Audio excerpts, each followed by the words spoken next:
Did you hear what said? Did you hear what said? Did you hear what said? And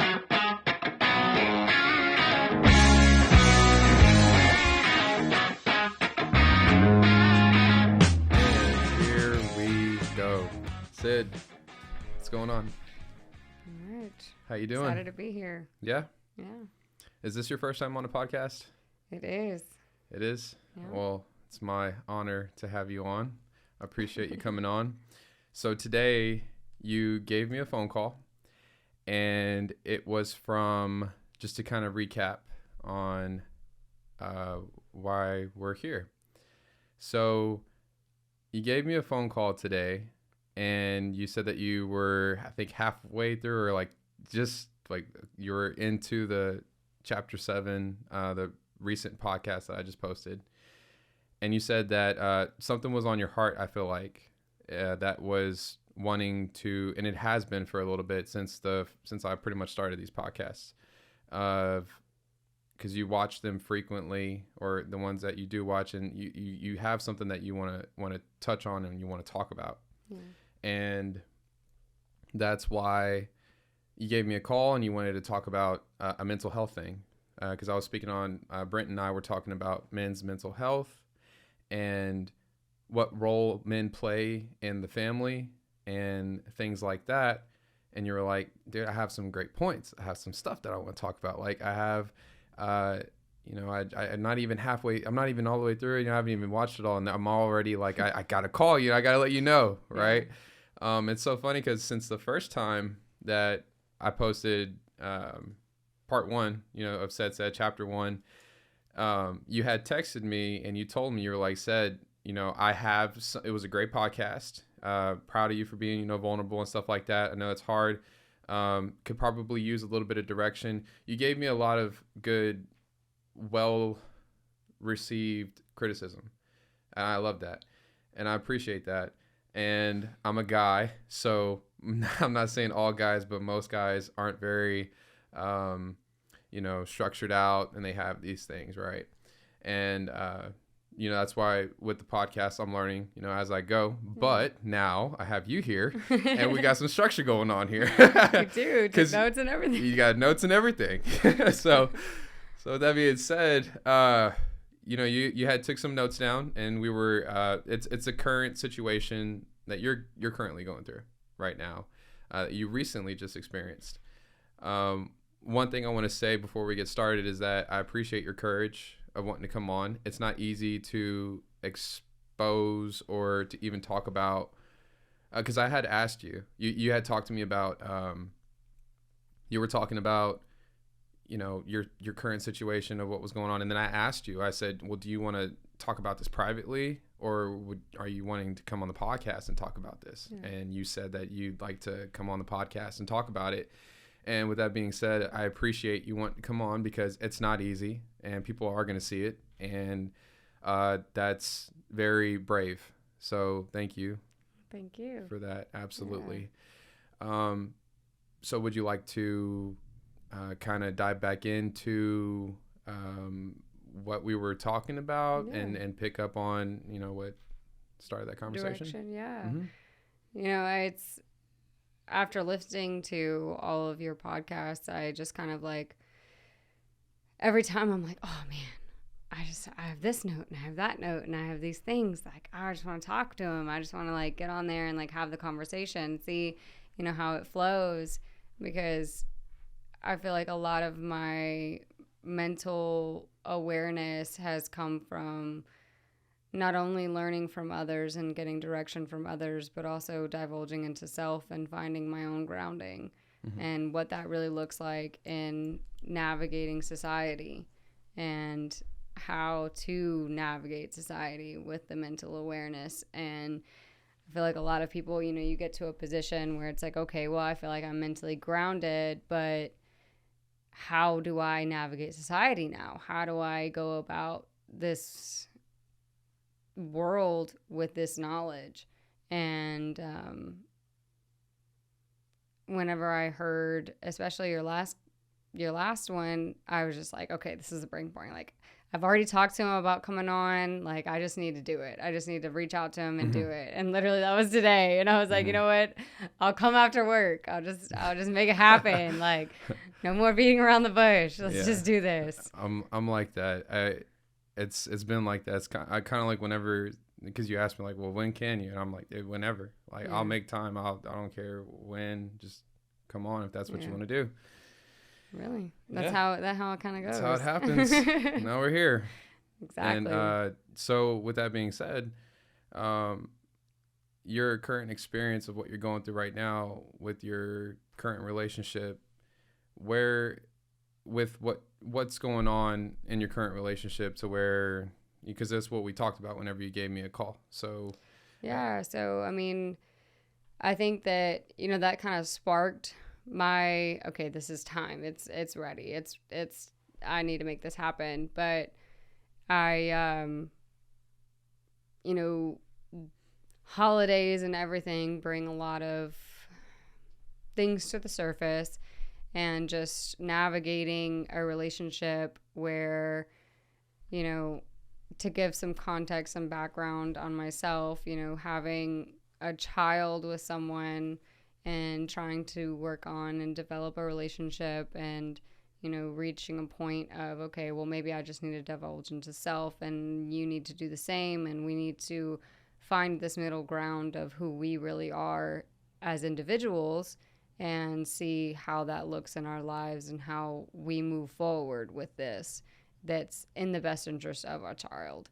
And hearing your last conversation really brought me to this fruition of, okay, I had a very significant conversation with him over Christmas, and it changed, my perception of the level of my own awareness. And I think that, that's really significant for people, is when you reach this understanding of self, but then you're also able to then step out of self and acknowledge where someone else is, and give that understanding, and still be able to give that person love, give that person support, despite the fact that they're not necessarily where you need them to be in your area, to be in your space, to be able to fulfill the needs that you require, but still be able to say, no, I do love them. No, I do care for them. And they do hold a space for me,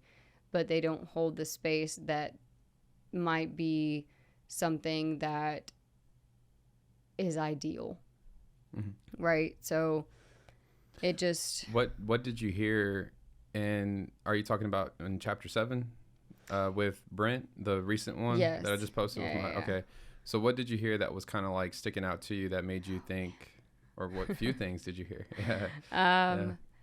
Honestly, it was mostly just grounded on like men's mental health, and like focusing on the fact of, a lot of men don't feel heard, and they don't feel that safe space to be able to open up and to communicate and to share their deep, dark secrets, or thoughts that they have, or expressions that they have. They don't feel like they can be vulnerable.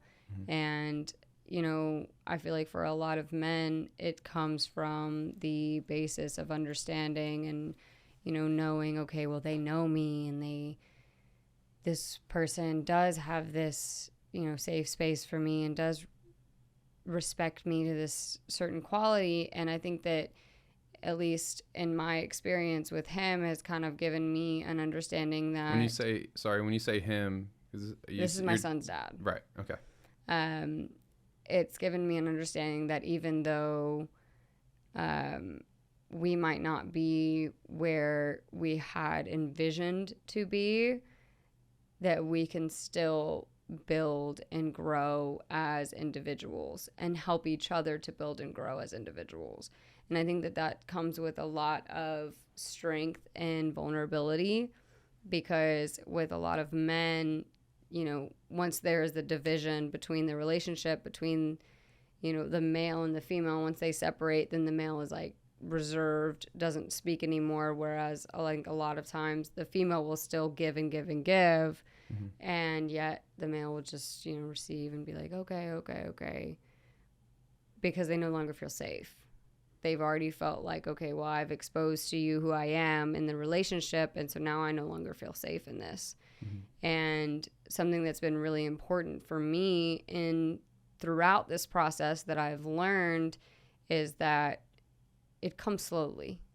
You know, we have established our bounds, our requirements, and our standards, and, you know, being that those are understood in any relationship, and that goes beyond just like a mother and father to a child.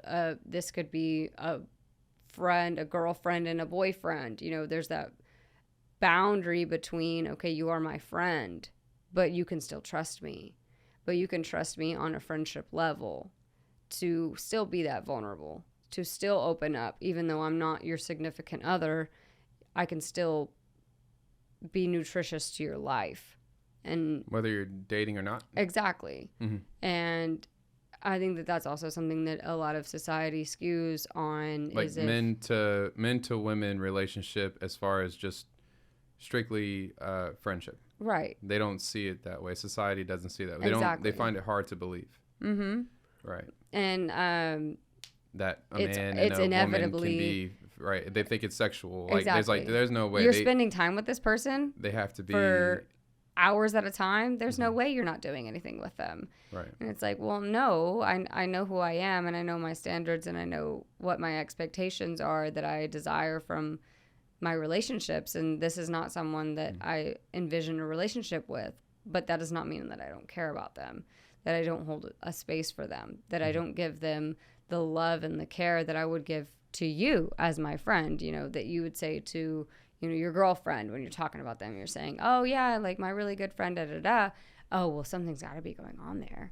Well, no, something doesn't necessarily need to be going on there. I think there's a little bit of guilty conscience in that sense, because I know somebody who had that situation, and they were telling me, you know, this person that I'm talking to thinks that they find it hard to believe that I work with this person and I'm not having sex with this person. Right. And I was like, well, have you had sex with this person? And he's like, no, we're just really good friends. You know, like we laugh a lot, we go out a lot, we're always around each other a lot, but it's always work, it's always whatever. Yeah. She even brings her guy, whatever it is. And so I said, you know, it's almost like a guilty conscience thing. It's like she probably feels like if she were working with somebody and was always around, that she would probably be having sex with that person. So really, she's not. What she's saying is, or what that person's saying is, if it were me in that situation, I would be acting different. You know, so that's pretty much what I feel like when people are talking about that. They're like, yeah, I would. It's a projection. And they're not. It's a projection. You know, it's not. It's not that they don't find it that it's like, you know, well, you have to be. It's like, no. You think you would be. It's a projection. So.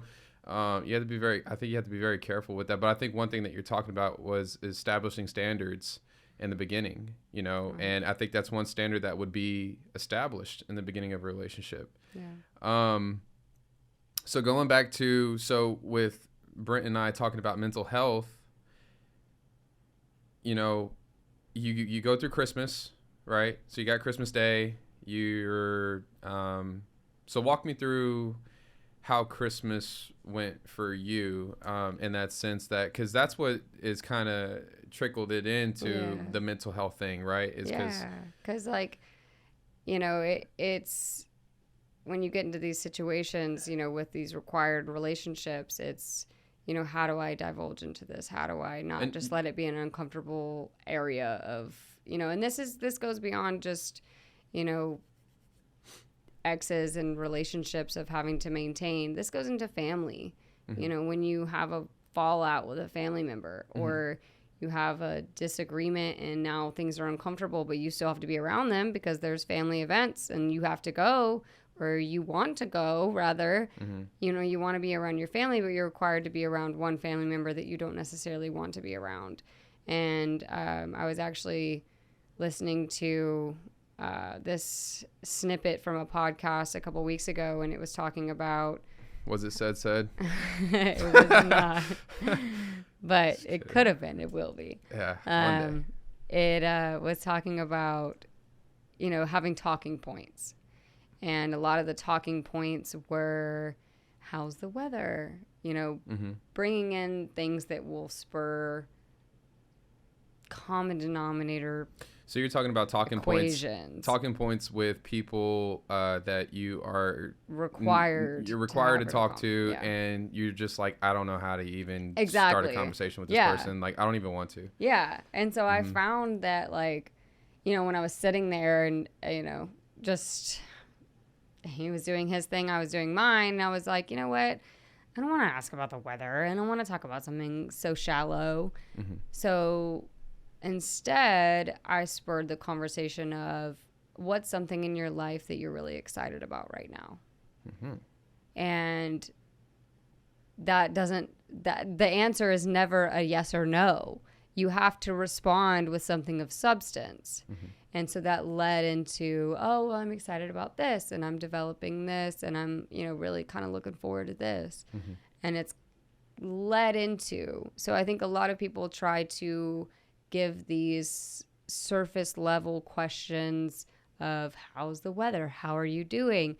Things that are very shallow, where you could very easily propose something that is much deeper, that will spur much more of a thoughtful mind process, and really feel like, give the other person that understanding that you really do care, rather than just talking about something surface level, and really wanting to know about their life, really wanting to divulge into that. And that is what then led into getting into mental health of men, because I think that a lot of men, well, first of all, starting with women and even men addressing other men, is not knowing how to get into it, not knowing how the direction of where to go.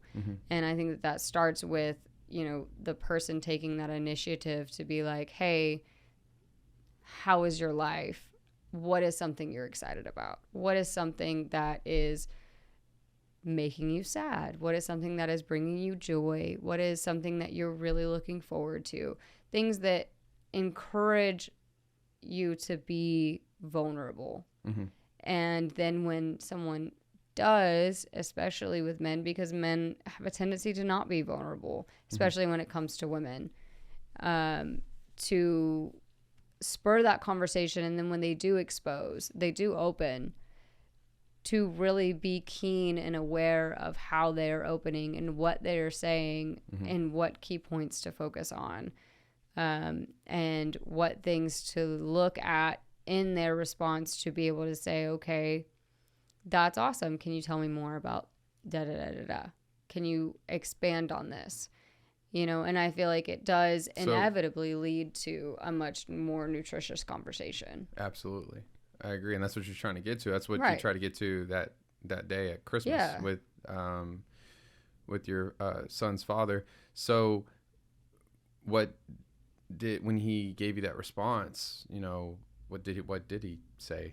Because it's not a yes or a no. It's not like a, hey, are you happy being here right now? Like, yeah, okay. Not really. Well, I tried. Yeah. So, so what was his response, or did you ask that question in particular? I did. Okay. Yeah. So what do you say? Yeah. No, he was. He said, I'm really looking forward to developing.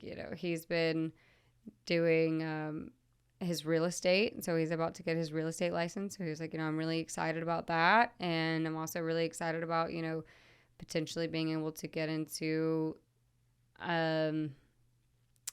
He's very vague with his responses, so it's kind of difficult in that sense. I think for people like yourself and for people like me, what I mean by that is that I think our upbringing, not necessarily, but sometimes some people's upbringing, they grow up in that environments where it's healthy and it's okay, and they allow people to talk and whatever. Yeah. Unfortunately, I wouldn't say I grew up in that one. It was just more of like by the time I think my parents tried to get me to do that, I was already conditioned to not really talk to you. Yeah. And it was like, well, they realized, like, I think, Yeah. don't want to jump the gun on it, but I had to really grow within myself to realize, like, this non-communication stuff, and it was through experience. Right.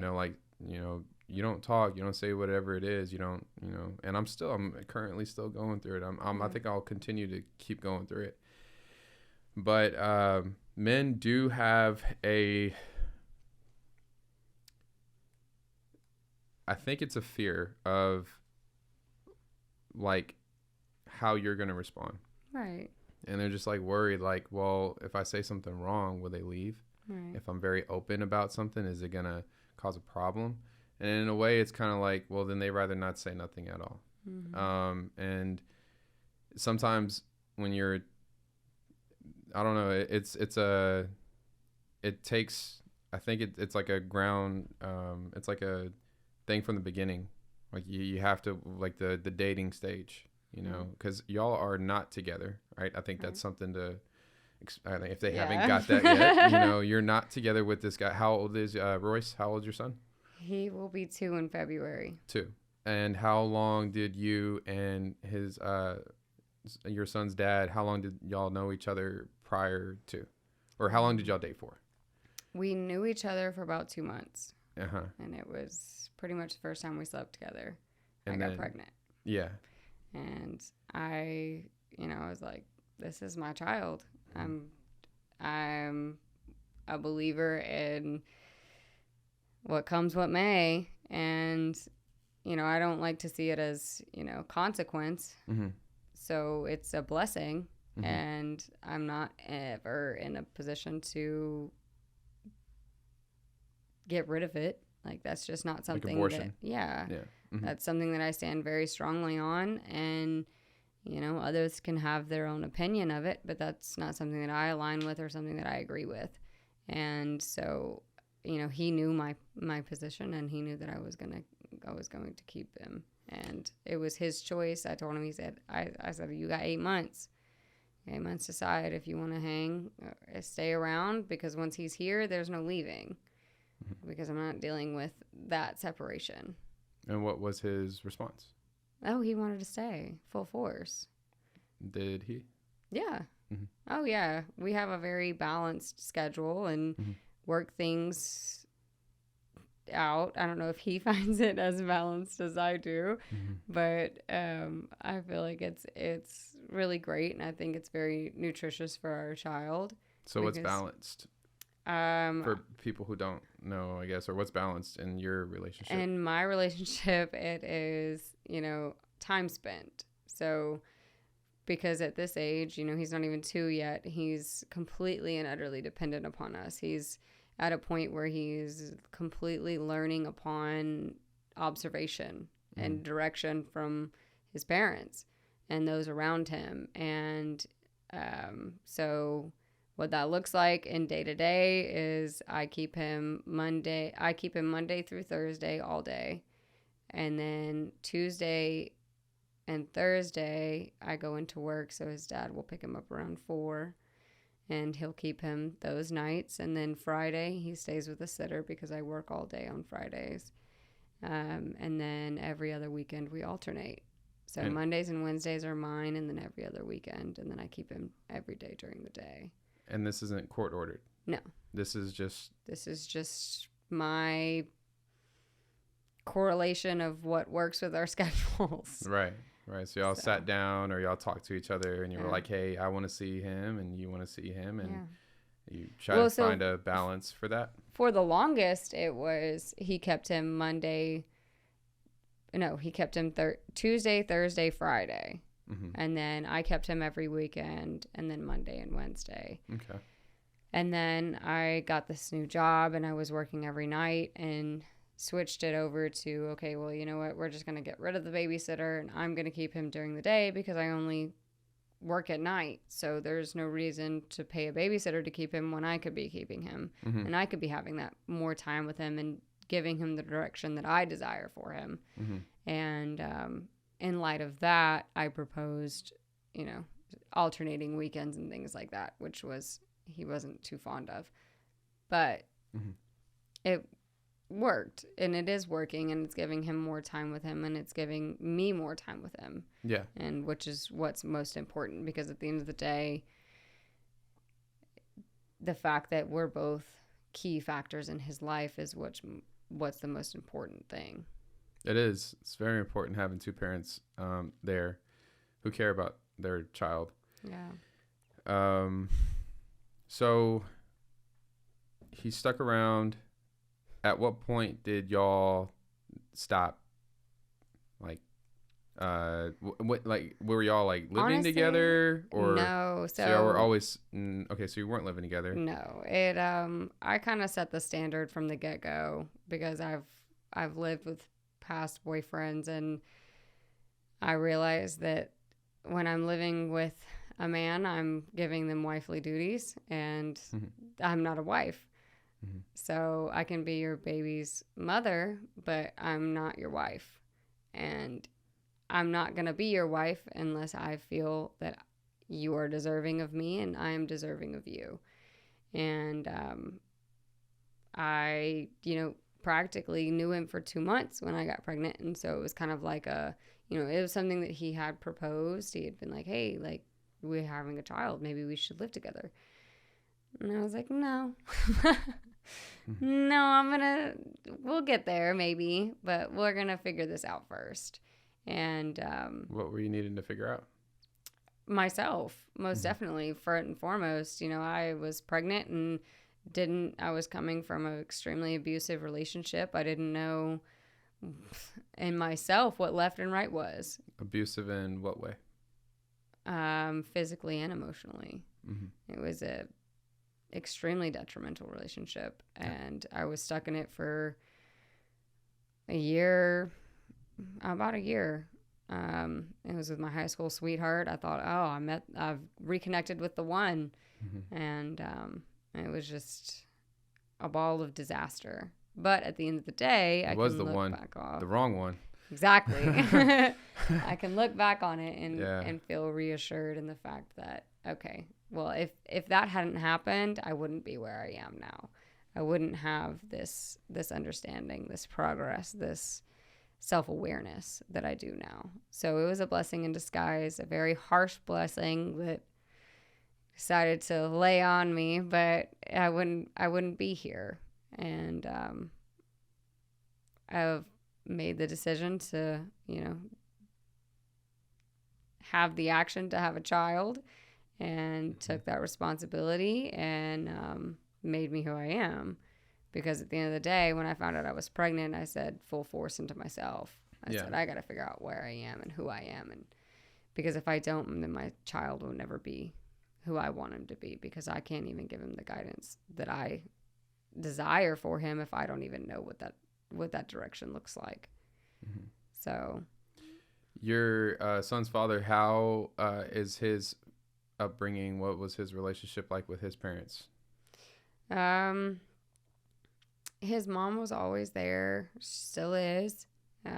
As far as his dad, he was kind of in and out of the picture. I know he worked overseas for a while. I've met him a few times. He'll come in and I'll make sure like my son gets to see him and things like that. But it's kind of a rough dynamic there. So, yeah, I bet. I mean, if you have somebody who, when you ask him a question, he's very vague, and it just naturally feels like there's something in the past and is why he's not like that. Right. And he hasn't taken the time. How old is he? He just turned 26. So he's still young, right? Although he's only a year younger than me, but I mean, still young. Yeah. Men's frontal lobe doesn't fully finish developing until they're 27. Women progress quicker, and it seems like they're mature, much more mature at a young age, because they technically have to, and they have to have kids, and their bodies naturally produce and grow faster. And men's take a little bit more time, obviously. Look around. But so with him, it's interesting because it's like, well, it sounds like, okay, so back to on Christmas Day, you ask him this question, he gives you a vague answer, and it's like, you don't know him very well. It's only been 2 months that you talked to him for 2 months. Then you had a kid. Y'all were in kind of agreement of like what y'all are gonna do of wanting to be. He wants to be around in the family, and then like 2 years later, well, before we go back into what Christmas Day was, how have those 2 years been?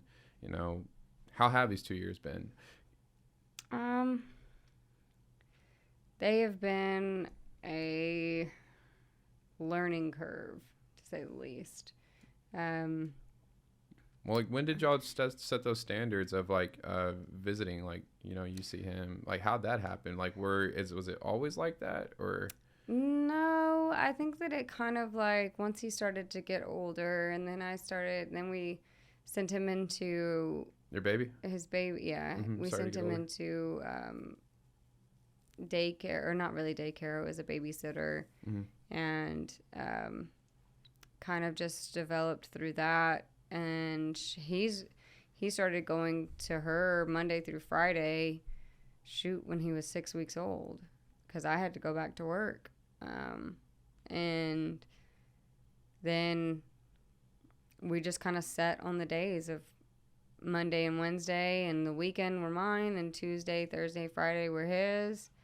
And that was how it was for the longest. And it wasn't until recently that we actually switched over to alternating weekends.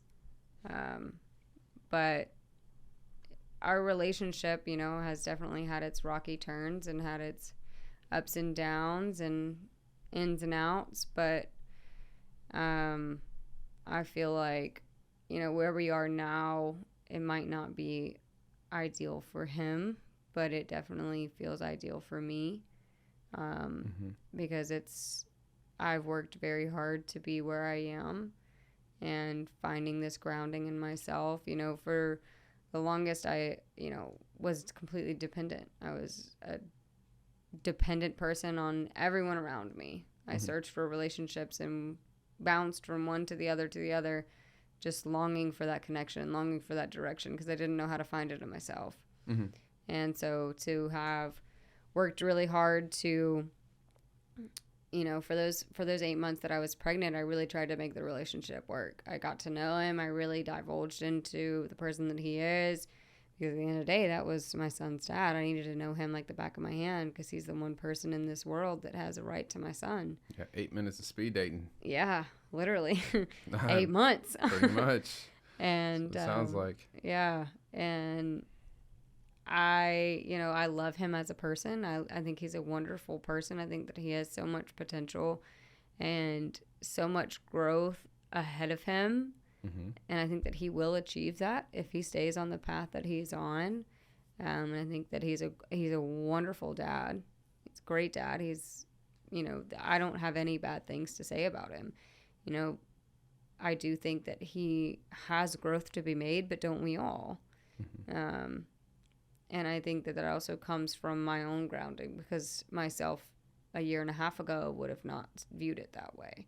Would have viewed it in a different view. I would have, What way would that be? Just a lot more condescending and a lot more hostile, and a lot more like, I'm here, why are they not? When in reality, everyone moves at their own pace. Everyone develops at your own pace. Just like you said a minute ago about, the woman's brain developing sooner than the male's.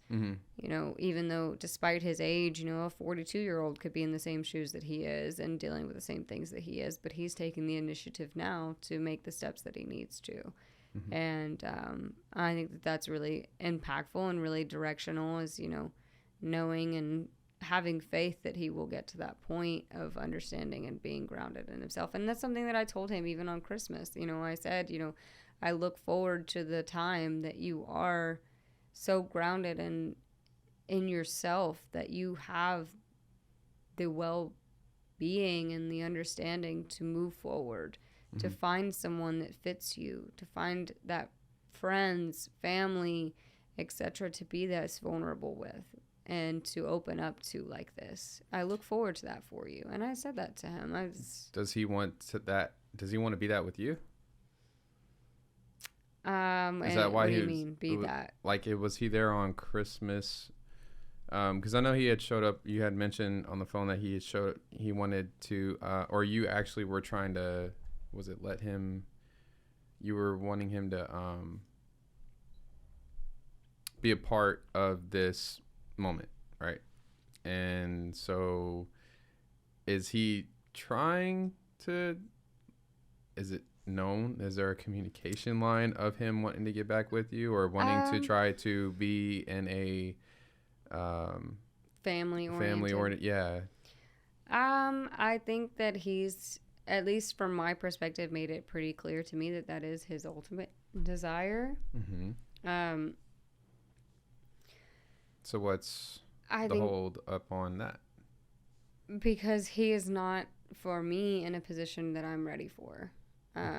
You know, I'm still getting to know myself, as grounded as I may feel, and as lonesome as it may be. Mm-hmm. I think that it's a necessary turn and a necessary season in our lives to separate from others, to have that division. But I think that it's also a rabbit hole that I think that a lot of people get caught in and don't know how to get out. What do you mean by that? Like a rabbit hole, as in you need to figure yourself out? And Yes and no. A rabbit hole is in you get stuck in the loop of not progressing anymore, but convincing yourself that you are growing and you are developing. yeah, it's called. Well, okay, yeah. And what do you think? Is that where you think you're at? No, Okay. I think that I'm growing. I see myself in the future finding someone that does, you know, fit who I need and who I desire. And, you know, I think that a lot of that comes from someone else being grounded in themselves the same way that I am. Mm-hmm. And I feel like a lot of people in our society are not. Mm-hmm. And I feel like that's extremely difficult to find, Mm-hmm. is someone that does have that understanding and that wherewithal and that grounding in themselves. And as he is progressing to that point, Mm-hmm. you know, I encourage him. I want to be there for him. You know, as I do for all of my loved ones, you know. Mm-hmm. And, you know, I tell my friends, my coworkers, anybody that comes into my life, hey, if you need someone to talk to, like, I'm here for you. Same thing I told him on Christmas. Look, I mean, at the end of our conversation, he was like, thank you so much. Thank you for talking to me. Like, Mm-hmm. thank you for saying all of these words to me. It really means a lot. Like, look, you can call me anytime. I'm just a phone call away. Like, Mm-hmm. I don't care. At the end of the day, I don't care who you are. I don't care what you've done to me. If you call me and you ask for my help, I'm here for you, because Mm-hmm. I know that even though you might have done X, Y, and Z to me, Mm-hmm. it's really boiling down to what you're dealing with, what you are going through. Yeah. So with him, you were you had mentioned something about there's like a desire that you're lacking there with him, right? A lack of desire. Is that like is there anything that he would be able to potentially change or do to get to that? Because my thing is, like, there's this thing I've learned through this book and through this show. It's called The Maze, that people get stuck in, right? And it's literally what you were just talking about. What the maze is that you feel like somebody has done you wrong, and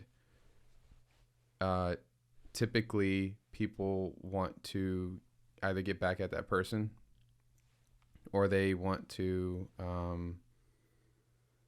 it's all about fairness. Mm-hmm. They feel like they've been wronged and they want things to be fair again. Right. And so it causes a separation. They get stuck in this maze, and during this maze, time is passing by, and all these things you're just not getting it back, because you're stuck. Passing. You're just stuck in this this world of confusion. You know, you're just like it's more self-indulge of, like, you're dealing with your own problems. Like, Mm-hmm. you think that, like, oh, I'm working on my mental health, or I'm working on something, but really you're not. You're stuck with quite the opposite. You need to go and address and communicate Right. what the hell is going on with you, so you can get out of the maze. That's how you get out of it, and you're Right. doing it for yourself. Well, with that kind of being said, it's like, is there something that, because it seems like he's wanting to try or wanting to get out of it, but if there's nothing that he can do to try to get what it is that he's looking for, then, how is it that you go about that, more or less? And then I think that would be something of like being straight up, like an honest thing, like, hey man, honestly, like, I get it. You're still working on what you need to work on. Yeah. And coming out of a year of being mentally abused, physically abused, along with that is emotional abuse. I've heard, I don't know, and I'm not going to make a definitive statement on it, but I've heard people say that emotional and mental abuse is more scarring than physical abuse, because at least physical wounds heal and mental scars are tougher and emotional scars are tougher to get over. Yeah. So, it's a very true statement. okay, cool. I don't know. Yeah. And it may be true to you, and it may not be. Someone else is like, hey man, them physical scars, but I've heard it. And my thing is, like, this guy seems like a good guy. Seems like he's, you even said it yourself. He's a good father. He's a good person. He's really working on himself, has a lot of potential. You're just not ready for it yourself. Right. And I think because this whole thing we're talking about is a lot of mental health. It's a lot of, you're a single mother and you're trying to provide for your child. You're also, it seems, a little scarred because you went through some domestic, personal, abusive relationships in the past, which, by the way, takes a lot of courage to kind of admit that, because a lot of girls don't want to talk about that. And it seems like there's a lot of, although even if he is communicating himself to you, maybe he needs to understand more of where you're coming from, or like understand your past more, which would cause you to be more vulnerable about it, because it's like, well, maybe you are ready. Maybe you're not, but maybe you are ready. You just need someone to listen to you and walk you through that to get you back to that. What's scary is giving, what it sounds like, it's what you're telling me is that it's scary giving yourself to live with someone again, or have that around, or to be, because you're committing. Right. And it seems like that you're the type of person that you have standards for yourself, and that if you're committing, you're committing. Right. But if you're not, you're going to be back off your distance. Yeah. Which makes sense. It makes sense, because it just makes sense. You're protecting yourself. Right. You're protecting your child. And, but at the same time, it's not like you're feeling the way that you feel and you're keeping your kid from him. You're still cordial. You're still letting him see him. I mean, I think that, like, what you're saying, really, I didn't mean to cut you off. You're good. Don't worry about it. I talk forever. I will, and believe me, I'll still talk. Go ahead. I think that it really kind of like sparked something, is the fact of, you said needing someone to help me get to that point. And I think that point looks like, at least for me, and I feel like a lot of women out there don't know how to reside in feminine energy. And what's that? That's new to me. Really? That's a new term, feminine energy? Your feminine energy. So the energy that as a woman you are intended to exude. The vulnerability, the trustworthiness, the caretaker. To be able to do all of those things, you have to have a man in your life that is taking care of the protecting, the fundamentals, the basis, you know what I'm saying? Mm-hmm. So that a woman can take care of the children with the understanding that things will be paid for, things will be taken care of, the understanding that she can open up to you about past relations and or future relations or current relations and not feel like she's invalidated, mm-hmm. or expressing feelings of X, Y, or Z and not feeling like you're now feeling like you are being attacked, when in essence it's just her vocalizing her opinions and her feelings. And I feel like for me, being that I at 19 moved out with $100 in my pocket and a backpack on my back and said, here we go. You know, from that moment, I left my feminine energy. I became for someone to tell me in the past, oh, you're so independent, you're so strong, you exude such dominance and strength. It's just crazy that you've been through what you've been through. I used to take that with pride. I used to be so enthusiastic, like, yes, I am. And now I've kind of gotten to a point where I'm just like, It's that's dumb. no longer flattery. Sorry. Yeah, No, that's like, dumb. no kidding. Like, I'm no don't sorry, wanna no be offense. Like, there. it's dumb. No, like, I don't want to be there. I want to be able to put my feet up at the end of the night Right. and know that I'm taken care of. Right. And I want to be in the presence of a man that I know that is going to come home from work, and I'm going to come home from work, and we're going to get our children, and we're going to be happy, and we're going to be taken care of. And it's not just going to be all on me. Mm-hmm. It's not just going to be, well, the house is clean because of me. The clothes are clean because of me. The bills are paid because of me. The children are fed because of me. Yeah. You know, it's not, I don't want to live like that. That's not what I can do that on my own. So for a man to come into my life, you need to show me that I can step out of that. I no longer have to carry all of those responsibilities. Mm-hmm. And a lot of men in today's society Mm-hmm. become one of your children. They Mm-hmm. become another limb that you have to take care of. Mm-hmm. You have to feed them. You have to decide where you're going to go. You have to decide what you're going to do. You got to decide what you're going to have for dinner. How do you like your clothes folded? How, like Mm-hmm. X, Y, and Z. When in reality, I don't want to decide all of that for you. Mm-hmm. I don't want to take care of you as my child. Mm-hmm. I want you to be my supporter. I want you to be my grounding. I want you to be that person for me so I don't have to be it for everyone else. Yeah. And I think that that's, you know, what society is skewed as women taking power. And that's not at all what the intentional meaning is. Mm-hmm. So I think there's a lot of women, a lot of music that is saying that women need to be that way. right. You know, be independent, be strong, be all these things, you know how it goes. Like, F this dude, go get it on your own.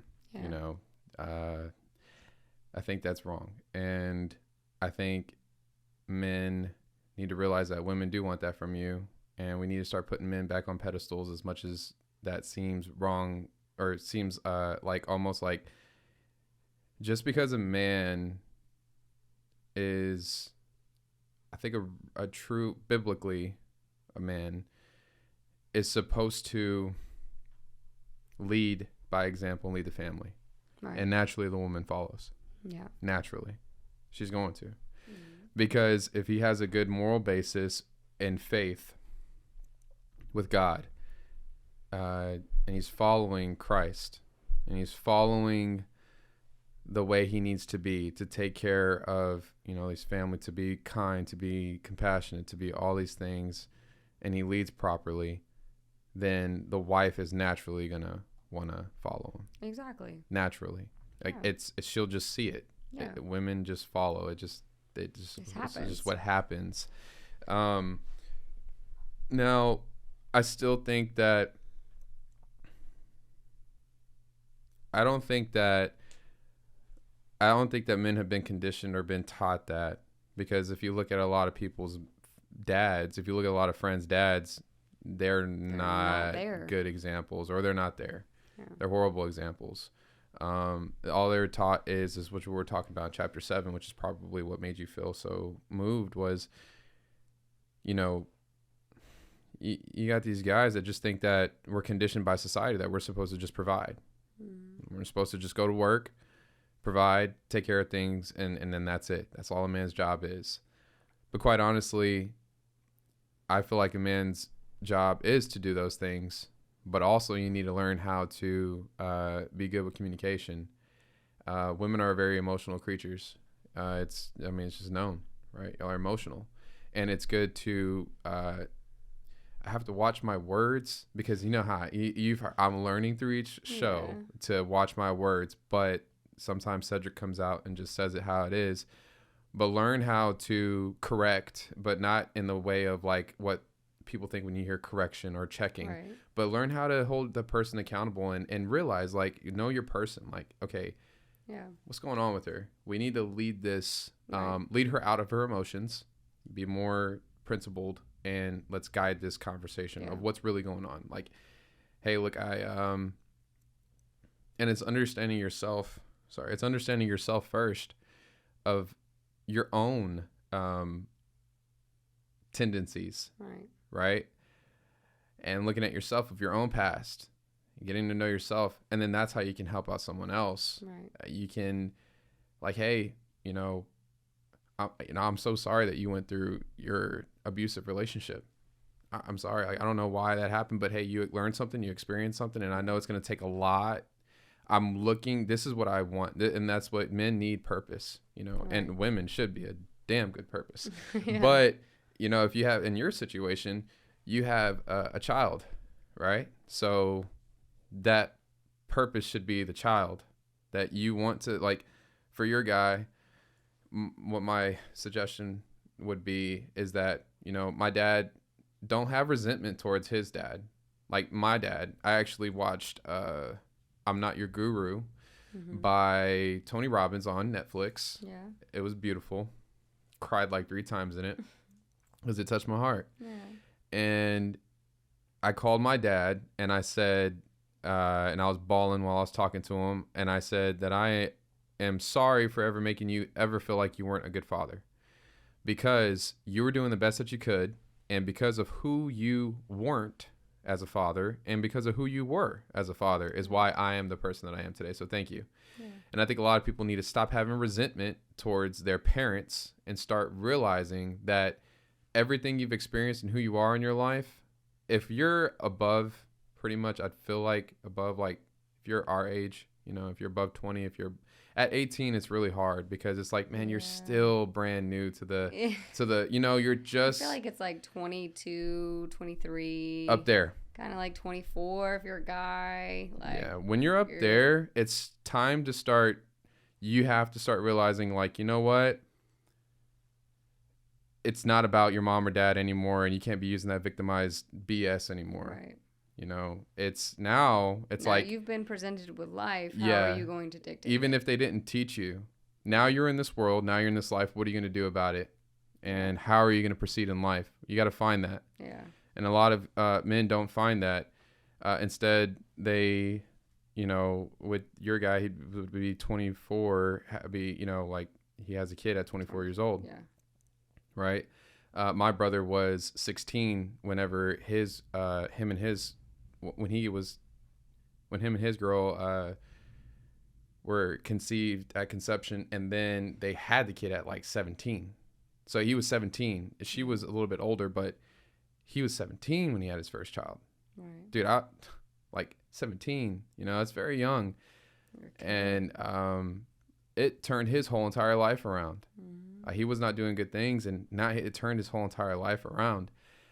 It gave him purpose. I feel like a lot of men need to have purpose in this life and need to figure out themselves and understand that women want that. You know, women want you to know, to be confident. They want you to know what you want, and they want you to go after it, and they want to be led as much as they act like they may not want to, but it's almost in a way of like, you know, it's a defense to society. Somewhat, because society is trying to say that y'all need to be equal with us. And quite honestly, like how I see it is like, why would y'all want to be equal? Why do y'all want to go work? It's not, that's the problem that at least in my opinion, which differs from a lot of people that stand in different shoes, is, you know, there's this equality, this massive movement of equality. It's been going on for years, and really, in my opinion, the equality is really just driving apart the family. I think it is too. And it's like a competition. It is. And at the weird. end of the day, being a mom, having a child, if I had the opportunity to be told, hey, I'm going to go to work, you stay home with the child, And then when I get in from work, I'll give you a break. Go take a nap. Go do whatever the hell you want to do. That seems like a luxury to not have to pinch pennies, to not have to find somewhere, to find someone to take care of him, find a trustworthy source to take care of him, find someone that I can rely on so that I can go make the money to support my family, to support my child.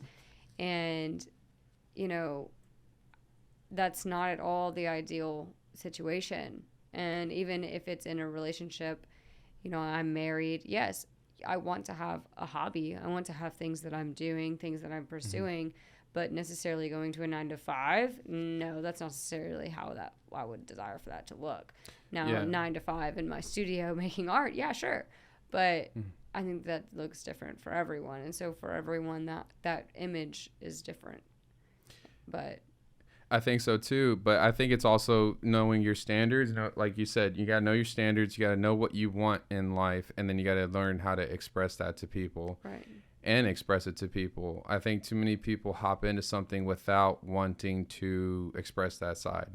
Yeah. Like, hey, this is what I want. And the reason why they don't do it is because they know once they say these things, there's a potential for them to leave. Yeah. And so they like... And they're scared to be alone. Yeah. And they want someone there. And they BS. And they... Yeah. Or they find someone new and it's like Run down the same rabbit hole. It's a thrill, right? It's a thrill every time. It's like, oh, we're new. We could... Most men bullshit in the beginning, and they're good at it, and everything that you want to hear, just to a couple months down the road be like, actually, this is not at all what I want. Exactly. And what the sad thing is that while men BS about it, women don't say what they need to say about what, because they require what they require. They play the game. Boat. They do the same thing. They won't say like, hey, you know, this is what I'm looking for. This is what I need, or whatever. You know, I'm not because they're like you said, they're lonely. They need that companionship or whatever it is that they're looking for. So it's a lot. I think it's a common thing of like people need to start being more truthful about what they want. Right. It saves a lot of time. But the only way to do that is to be more grounded in self. And I think a lot of people don't take the alone time with themselves. I mean, when I first started at my job, you know, we had to roll silverware. Like, that's just part of working in the restaurant industry. Your side work, you got to roll silverware. And I remember, maybe I started like the beginning of the year, and a couple months in, I got to the point where, you know, we were in slow season. So I would just go to a back room, bring a bunch of silverware, bring a bunch of linens, and just sit and roll by myself. If I wouldn't be on my phone, because if a manager came in and checked, which they did often, I would get in trouble if I was on my phone. So every time I was just in there rolling silverware. Next thing I know, I'd have like 200 silverware stacked up, rolled. And of course, managers coming in like, whoa, that looks nice. You did all that? But then when my coworkers would come in, it'd be a totally different atmosphere. They'd be like, what are you doing in here? Why are you doing this? Why are you alone? How are you sitting in a room alone with yourself? And I got to the point of just, you know, at first it was kind of like I feel like I'm in the wrong. Like, what did I do? Like, and then I kind of got grounded in myself in the fact of I just like myself. I like my thoughts. I like divulging into and dissecting what my brain comes up with, because there's two sides to our brain. There's just like the little angel and the little devil. When you don't give your own self the attention that you require for yourself, the angel and the devil voices start to get skewed. They start to meld together. You start to not know what is right and what is wrong. And so when you actually sit in silence with yourself and hear your thoughts, hear your own processing, and understand, okay, I had this is what happened in my day, and this is how I responded. Now, do I align with that? Well, yeah, I do. I agree with how I addressed that situation, but could I said it different? I could have said it different. Yeah, I could have. I could have said this instead of that. Okay, well, so am I in the wrong? no in this aspect, but yes in this aspect. So you're getting to know yourself. You're divulging into where your standards lie, where your expectations lie within yourself. Because, like I was saying earlier, you can't set expectations for other people. You can only set them for yourself.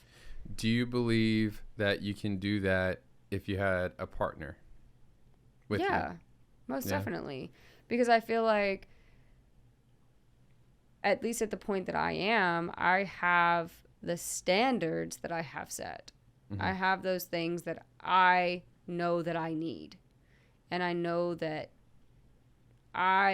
in order to entertain you in my life as that substantial character, you have to exude these standards. Do you have to meet them in full? No, because I know that whatever you don't fulfill, I will fulfill. Because right now, I fulfill everything by myself.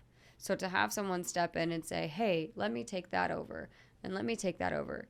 It's like when I'm carrying a big tray, and I've got all these plates and all these cups, and I'm carrying it back to the back, and I'm struggling, barely making it. And one of the dishwasher or one of the busters comes over and says, here, let me take this, let me take this, and let me take this. And then I keep walking. I'm like, oh, thank you. And then I keep going, and I see one of my coworkers, and they come up and they say, you know what? Just let me take the whole tray. Just let me take the whole thing, and I'll carry it for you. It's like that. You know, you have these things that you carry, that you can carry, that you know that you can carry, but to have someone step in and say, hey, let me do that for you. Let me carry that for you, because I am more capable of carrying this for you than you are. I hear what you're saying. I feel like there's some people, though, that feel like if they allow someone to carry Then they that look weak. for them, they look weak, or they feel like they're not doing for themselves enough. Well, and that's where the problem lies of what society has skewed On your men and own- women.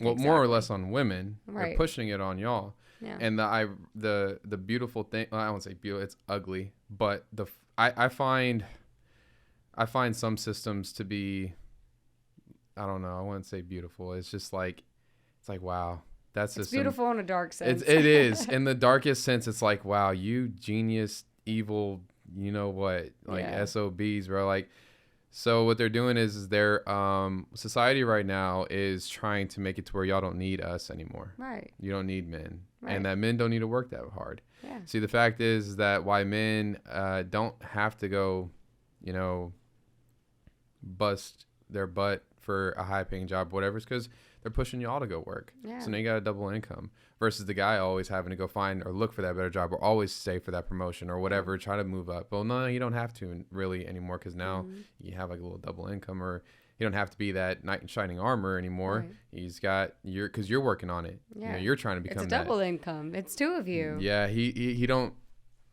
Society is funny in the sense of like it's literally pushing the men out of everything, and really, it's you shouldn't. devaluing the man. You're devaluing us. Yeah, Because not you, but like society is Society, devaluing Yeah. us so quickly Yeah. and so hard, which is in return breaking up the family. See, a lot of people don't understand that division is the key. Divide and conquer. It's the oldest thing in the world. And they're just trying to divide and conquer.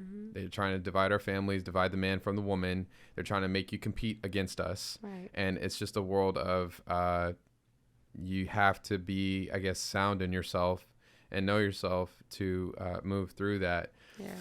But I mean, really, it is a division of the family, because what that leads to is, you know, this is back in freaking 70s and 80s when people were pushing for this kind of thing, you know, that the spike in divorce rate was unfathomable.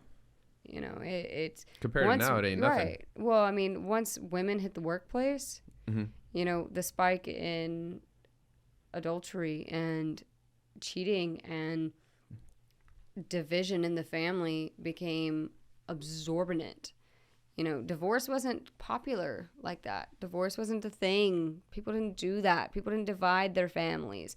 But once women hit the workplace, things shifted, because now men and women were alone. Men and women had these designated times to be with men and women where they were not supervised, where they were not, you know, XYZ. And, you know, as much as I do give credibility to that depiction and those statistics, which are valid, it's also, you know, for me, I do agree with the fact that, you know, if you are a woman and you desire to work, go for it. I agree. Do your thing. Yeah. You know, I think to each their own. Absolutely. And, but for someone that does not desire that and does not necessarily have that drive to want to do that, it's extremely difficult to find someone, you know, as a female to a man or a man to a woman, to find those people that don't rely on that don't seek, hey, well, if I have a job, you better have a job. If I'm bringing home money, if I'm paying for this bill, you better be paying for that one. It's all about upbringing as well. Yeah, exactly. I mean, it has a lot to do with, there's a whole lot, you know, Oh, so yeah. it's a lot of, I get it. It's a whole lot of standard.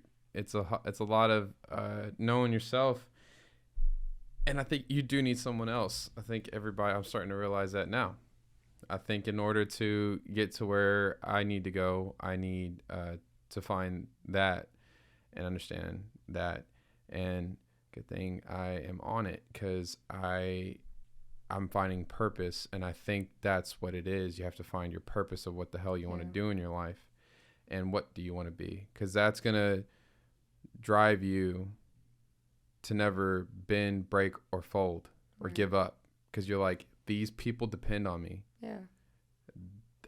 It's non-negotiable. I have to get this done. Yeah. I have to. If you're pissy, and when I come home, you got about however long, because we need to talk about it. Yeah. We need literally. first off, we need to figure out through communication. Okay, when you get mad, try to tell people, and y'all can take this one for a gym. If you're with someone, whether it's in your family or not, whether if you have like with your family, or it's with your significant other or your girlfriend or whoever, work on a code word of when you're upset, because it's hard to say. It's easy to say, like, you know, hey, when you're upset, let me know. It's like, yeah, okay. Emotions are high, bro. I don't even want to talk to you right now. I'm just gonna. Yeah. So like, give me, even that, like, just give me and I say the funnier the word, the better, because it kind of loosens up the moment a little bit. But like, hey, you know, shenanigans, like, okay, cool. But understand what shenanigans means. Shenanigans means that I got 30 minutes or an hour to be as pissed off, breathe, get the hell away, go do whatever it is you have to do. But understand, within that time, you're going to come back, and I'm going to come back, and we're going to talk about this. And because although you are mad, you have to understand that I'm upset as well. I'm feeling off because you're feeling off, and we need to get this through. We can't go days, weeks, whatever, linger in this BS on. Right. And it's a lot of communication. It takes a lot of maturity, of growth to get to that point. I think so many men hold women to this standard of, like, I don't know, relationships and everything is just, I see it all around me, and it's just so frustrating because there's just literally no communication. Yeah. As soon as somebody tries to open up about something, they want to judge, or they want to throw it in their face, or they want to throw the past in their face. You did that to me, so that's why I made you feel that way. Yeah. And it's like, nah, man. You're doing exactly what you did to me. Right. Yeah. It's a whole slew of, like, okay, what's our goal? What's our purpose? What are we trying to do? If that's even our goal or our purpose. If you're going to come into my life, this is what is going to have to be. Like, I call them non-negotiables. I do not budge on these things. And what do you not budge on? Yeah. It's all an experience. I think with mental health, that's where with men, because this all started with, like, you know, it's a conversation that y'all had on Christmas Day and stuff like that. It's like, well, you know, he needs to realize where you're coming from, hear you out, but then maybe stop being so surface level with you. And maybe he needs to dive further into you. Although you may be a open person, or you think that you're an open person, maybe there's more to that, which there always is. But I think that also ties into mental and emotional awareness levels, kind of like what, you know, we kind of touched on earlier, but to kind of go back is just like, I feel like everyone, you know, on a scale of 1 to 10, you have your your mental and emotional awareness functioning levels of where you are. Everyone is functioning at, you could throw them on a grid of 1 to 10. Oh, they're functioning at a 2. They're 17, they're functioning at a 3. As you grow and you develop and you become your own, the more rounded you are in yourself, the higher that you grow on that level. And the more aware you are to function on those levels. So let's say, you're functioning at an 8 and you try to get into a relationship with someone that's functioning at a 6 or at a 5. And they're saying, look, I'm giving you my everything. Why is this not enough? I'm giving you everything. And you're sitting there like, you're giving me your bare minimum. You are barely meeting my bare minimum. You're sitting on the couch all day when I'm gone. Or I come home and you say you're going to come over and I say, hey, will you pick up food? Yeah, what do you want? Well, you know what I want. Or do they? Exactly. Have you paid attention to me enough to know what I want? Things like that. And it's like, you reach a point of, at least with living with, my exes in the past, I developed an understanding of, okay, well, if I'm going to work every day and I'm coming home and you're sitting at home alone, why are the dishes not done? Why are the clothes not folded? Why are the clothes not at least moved from the washer to the dryer? Things like that. Why is the bed not made? You know that these are standards that I have set that you like as well, that you agree with. Why are they not completed? And then that spurs into fights and that spurs into problems. And even then going into even further, well, I do this for you.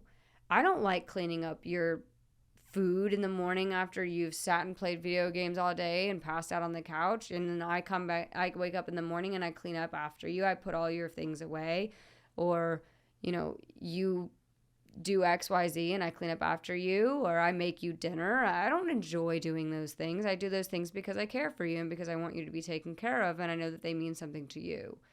And that's my functioning level.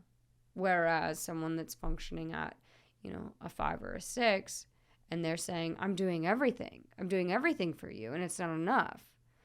Well, because they are doing everything. They're doing everything that they're capable of, because for another 6, they would be like, oh, this person's giving me the world. They're doing everything. And yet for someone that's functioning at a higher level, they're not doing enough. Because they're not meeting those standards. They're not meeting that bare minimum of what you require, because you're on such a higher plane. Right. And to meet someone functioning on a higher plane is very challenging. Once you get to the higher planes, it's like, wow, I'm standing on a mountain up here alone. And there's someone over there on that mountain, but they're really far away, and I can kind of wave to them and say hi, but that's pretty much it. And you look down the mountain and you see all these people that are kind of coming up the mountain, but they're really not there yet. And so if they throw you a ball, it's really not reaching you. And you're having to go down the mountain to get the ball to throw it back to them. And so you find yourself in these relationships with people that are functioning at lower levels, where you are now lowering your level. You're now coming down from where you are to meet them. Yeah. Because they are not capable of coming up to where you are. Because they've not been there. You have been there. So you know what that looks like. So you can step down to those levels. You can be that. You could be that equal to them. And you can be that equal and then some. But they can't be that equal and then some, because that is their max. That is where they're at. And to be there with someone and then try to help them to grow, at least in my experience of being in a significant other relationship, when you are functioning at a higher level than what they are, and you are trying to help them grow, help them get to, hey, come see the view up here, there develops resentment. And it becomes more of a, oh, you're just better than me. You're just throwing it in my face because you're better than me. You feel like you're on this such higher plane. You bring so much more to the table than I ever could. And it's like, from up here, no, I'm not. I'm really just trying to get you to see what it's like. And I'm trying to give you the tools. And if you just take these tools and use this slingshot and shoot it up here, you would see what it's like. But that's not how they'll see it. And that's not how you being where you are, if someone on a, vibrating on a 10 is speaking to you, you're over here like, man, they're know-it-all. They just, da-da-da-da. So it's all in context of where someone is at in their life and understanding and having that grounding in yourself to know, I am here, you're there, and you're there. That's where I want to be. That's where I've been. But because I've been there, I know what it's like. And I no longer have this eating resentment or anger towards someone that's vibrating lower than I am, because it's like, I'm going to try and give you the tools. Whether you take them or not is really not my control, but I'm at least going to present them to you. And if you decide to take them, that's amazing. And I'm so happy that you're going to let that be fruitful to your life. But if you don't, that's okay. And when you're ready, please call me. Please let me know, because I want to be here for you. Yeah. You know what I'm saying? But in the interim, it's just kind of having patience and having understanding for people to know that, and I think that that's something that being a mom has really, really taught me. I can't tell you how many times a day I tell my son, let's work on our patience. Let's work on our patience. So much so that now he'll say, Mommy, patience. Mommy, patience. And because, he'll come down and he'll say, in the mornings, I want yogurt. Go straight to the refrigerator. Mommy, I want yogurt. And I'll say, okay, Mommy's, doing XYZ in the morning, getting things ready. I'll get your yogurt in just a second. Let's work on our patience. And, I think that's something that's really key, because today's society, especially with social media and everything, so much ready at our fingertips that we have lost touch of what patience looks like. And it's put a very heavy weight on self-progression and self-understanding, and not even just within the self, but within others, because we want things and we want them now. So to give you patience to get to where I am, to hell with you, I'm done. And that's not really how it goes, especially with, in some contexts, yeah, I'm a lot further along in this than you are. So I don't want to have to fix you or show you the ropes of how to do this. Go get a therapist. That's what they're there for. But for someone that is required to be in your life, family and friends, etc., you want to help them. You want to help them grow and learn those kinds of things. Now, when it comes to a significant other, there's only so much you can do, because if you try to do too much, they will resent you. They will build a rapport about you, because it's not just a family-friend relationship. Even with family, it can be rickety too. But it's not just a friendly relationship where you're just helping a friend out. It's now oh, you're better than me kind of thing. Yeah, I've experienced that one, and that's true. I don't know if it's true. Which side have you experienced it on? I have experienced, so that's why I say I don't know if it's true, because because now you're asking me to make it a true statement, because I'm having to decide which side I'm on. I would say that I don't even want to say. I'm not gonna say, because I'm not sure if this person watches or not. Fair. So, but I would say that I feel like I'm typically on the side of wanting to put you on, like wanting to open your mind. I know my boy yesterday said, or like 2 days ago, I think 2 days ago, yeah, he said that I'm an emotional person and I don't like talk about it. That's not very true.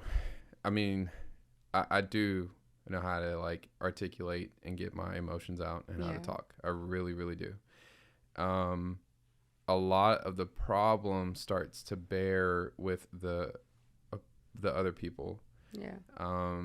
A lot of people like to say that they like to communicate and they want to communicate, but I don't know. When you got somebody that knows and wants to communicate, it's really hard to, meet that. And it does take patience. And me, I'm not a patient person. Yeah. I'm learning to be, and I am a patient person, but there are times where I become very impatient and I just want it. Like it's patience and context. Yeah, thank you. Yeah. Like, I mean, like you said earlier, you made the point of like you're in a fight and you're not agreeing, and you're not about the whole wait a couple of days, wait a week, whatever. No. I mean, that is a different context, because like I agree with that. I think that is a totally different context of patience, because that type of patience is when you're actually in a substantial relationship. And, at least for me, when I get into those relationships, I have that standard set of, if we are fighting, I'm going to come to you and I'm going to say, hey, this is what's bothering me. Mm-hmm. Are you mentally ready to have this conversation? And if you say, no, I'm not, I'll say, okay, I understand. I'm not going to force you into it right now. But it's 1:00 right now, so this needs to happen before the end of the day. Please let me know when you are ready. Yeah, and go ahead. Go ahead. No, some people feel like I've noticed, because I used to have someone be like that, where they wanted to talk about it, and I was on the opposite end, and I guess I was at that bottom of that mountain. Yeah. And they did that to me, and all it did was made me more withdrawn. Right. And it's like it's shitty. It sucks, because you're caring for this person. All you want to do is make them feel better and get through it. But it's like, I don't think they're mentally, emotionally as there as they would want, or feel like they can't even draw themselves to even find an ounce of that. Right. And there's people who I know personally that are old or who are like that. Yeah. It's something I'm trying to figure it out. I don't get it. I don't align with it. People aren't truthful. Yeah. And I think it's because, one, I think it's comfortability. I think it's like you're asking them to be something that they, young or old, you're asking them to leave something that they have been and that they are. Yeah. And you're needing them to be something completely different. And they're like, well, like, no, you're asking. But I mean, I've seen it in a lot of young people too. No, that's what I'm saying. I just said that. I was like, there are a lot of young and older and young, but like a lot of young people, it's a fear of, it's not even fear. It's a fear of vulnerability, but it's also like who are you to tell me? Mm-hmm. Like, I know best. Yeah. I'm however old. Yeah. I'm an adult now. I do all these things. Or it's I work for myself. It's they don't even know how to dissect the problem within themselves, so they're scared to even have the conversation. Yeah, not properly. Yeah. Yeah. They don't want to lose you because of saying something wrong or misinterpreting or XYZ, and that all just comes from not being grounded in yourself. Yeah, and it takes experience. It takes a lot of experience.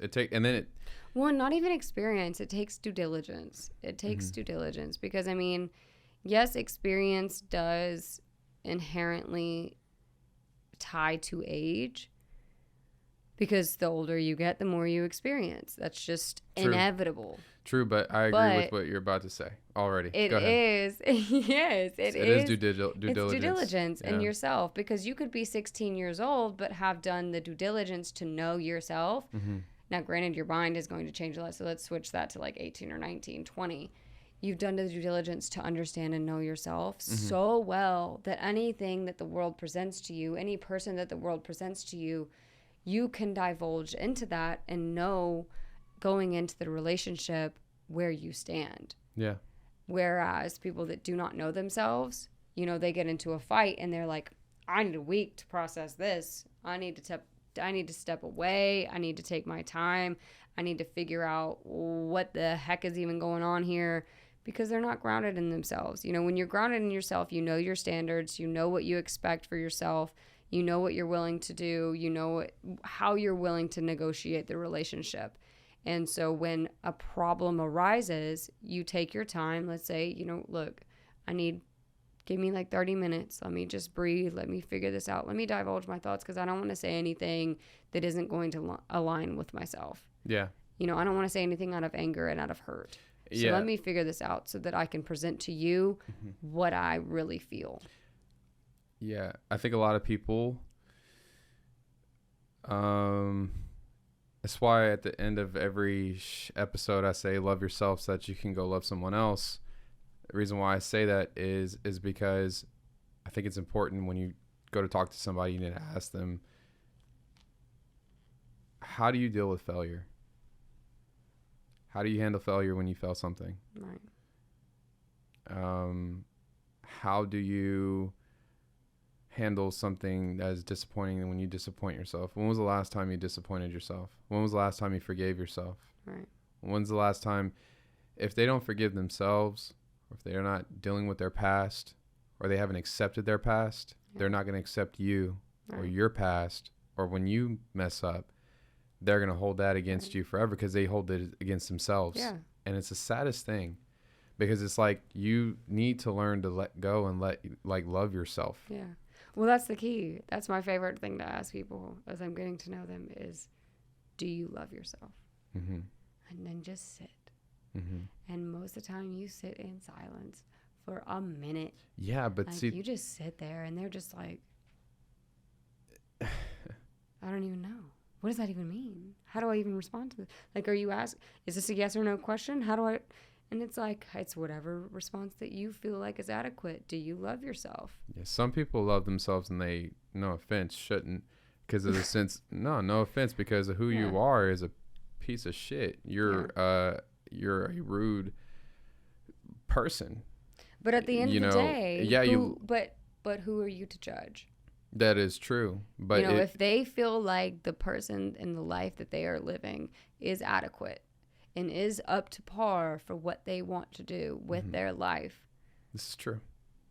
What do you have control over? Nothing. Oh, that is very true. All you have control over is your actions towards them. So all you can do going forward is show them love, show them respect for being a human being. Not respect that goes for family and friends and coworkers and people that you consider to be in your close circle. Not that level of respect. The level of respect that you receive as a mere human being. Because I do not align with you. I do not roll in your circle. I do not agree with the human being that you are. But I will stand in who I am. And you will not alter who I am because of who you are. Yeah. So I will continue to show you love. Yeah. Why? Because that's who I am. You're not giving me any love. So many times at my previous location, people would say, why do you still talk to her? Why do you still clean up her tables? Why do you bus her tables for her? Why do you water her tables for her? And it's like, because that's who I am. It has nothing to do with who she is. It has nothing to do with who he is. It has to do with who I am. And I'm not giving to receive, because my cup can be all the way full, can be half full, and yet I know what I'm willing to give away.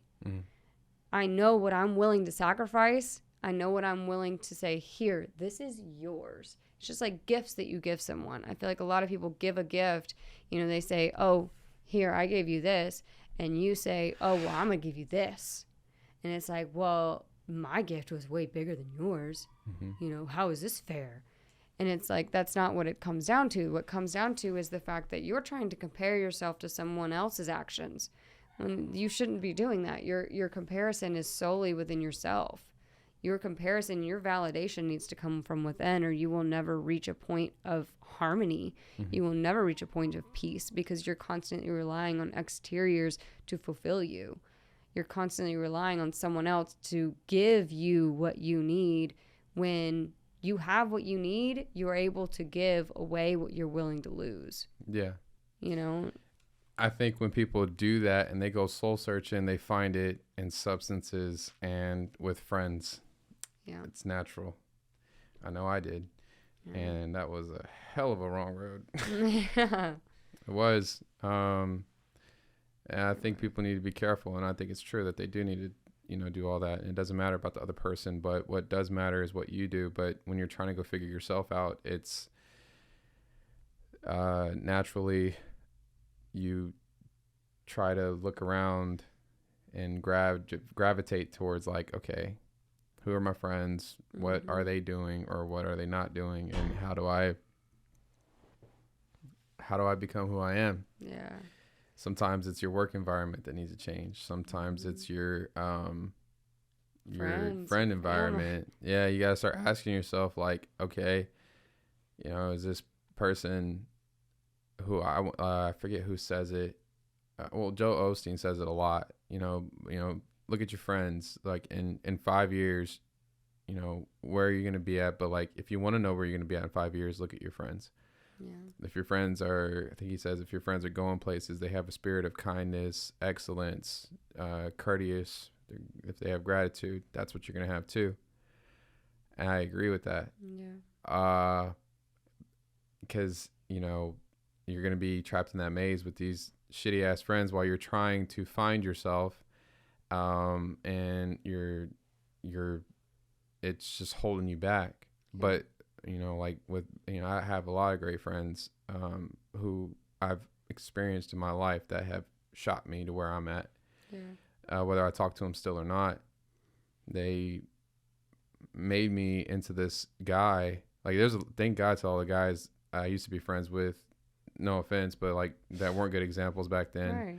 Because they taught me on how not to be towards my girl, or how to, what example to be. Even the men in my life that are around have taught me how to not be towards a woman. And how, I think that's the most important thing, is understanding, if you're trying to soul search, the easiest way, instead of trying to look for what you're wanting in life, I personally feel like, is knowing what you don't want. Yeah. It's the easiest way. Just know what you don't want. Know what you won't deal with. Know what you don't tolerate. Know what, and then that's going to, in return, tell you what you do. Right? Yeah. But I feel like so many people try to go after, like, man, what do I like? What am I this? What am I that? What am I? It's like, nah, dude, like, figure it out. Do you like drinking? Do you like smoking? Do you like all these things? If you don't, then you need to look for that in someone else. Do you like it when somebody gets angry at you? Do you like it when someone doesn't communicate? Right. Do you not like it when someone does, like, so? But a lot of these things that people like, those things that people don't like, they exude. Yeah. And it's like, well, how are you saying that you don't like that, but you do it? But I think that's a draw within themselves. It's a projection of, I don't like this. Because I don't like when people do that, because they do it. Yeah. It's just like a lot of people turn out to be like their parents. The number one thing that they don't want to do is turn out to be their parents. And that's exactly what they do. Yeah. And it's because they haven't taken the time to just divulge into themselves and figure out, okay, hold on, wait a minute. Let me sit back and look at my actions. Let me sit back and look at my words and go through what I'm actually feeling. I was having a conversation literally before I left work earlier with a coworker, and he was saying that him and his girlfriend are falling out, and they've been together for a year, and they've just been on rocky terms. And he was telling me, he was like, I get sick, and she throws it in my face. She says that I'm not doing enough, that I need to get off the couch and get up and move around. Mm-hmm. And he was like, I'm sick. Like, what do you expect me to do? Like, I have 103 fever. Mm-hmm. And, so all like other coworkers are kind of going off, and I waited for a pausing moment. I was just like, at the end of the day, if you feel so strongly about this, that you're coming here and you're speaking about it, and the light that you're speaking on it in, I think you really need to go home and really sit down with yourself and think about, really, if this is someone that you see in your future, and if it's not, why are you doing this? Why are you spending your time here? Mm-hmm. Why are you dedicating all of this energy to this person? Because it's not just energy that you're giving to them. Look at yourself right now. You're standing at work in a corridor talking about them to everyone else. So it's like, you're not only letting them take your energy when you're at home, you're now letting them take your energy when you're here. And that's only what you're reached a point of breaking and talking about it. So what's going on in your mind when you're not speaking about it is clouding you, is weighing on you. It's dictating how you're making decisions. And I feel like a lot of people that have significant others that are not in healthy relationships, which I think is extremely difficult to find, is they let it dictate a lot more of their life than what they realize. Yeah. And it starts to skew personalities. It starts to skew direction, purpose, the whole 9 yards. You know, you were talking about purpose earlier, and I didn't know my purpose. For the longest time, I was like, what is purpose? You know, I was like, how do you even find that? You know, is it through a job? Is it through a career? And it really wasn't until like 6 months ago, 8 months ago, I figured out my purpose. And that is being a mom. At the end of the day, it's being a mom. Like, I have all of these other things, which I call them my calling. I love to help people. I love to be there for people. I love to talk to people. I love to give people direction. You know, if you call me in the middle of the night, I'm going to be there for you, unless I have my son. Then I can't, because priorities. But my purpose at the end of the day is my child and is being a mother. That is my purpose. And as long as my life follows the path of exuding the characteristics of being his mother, then everything is okay.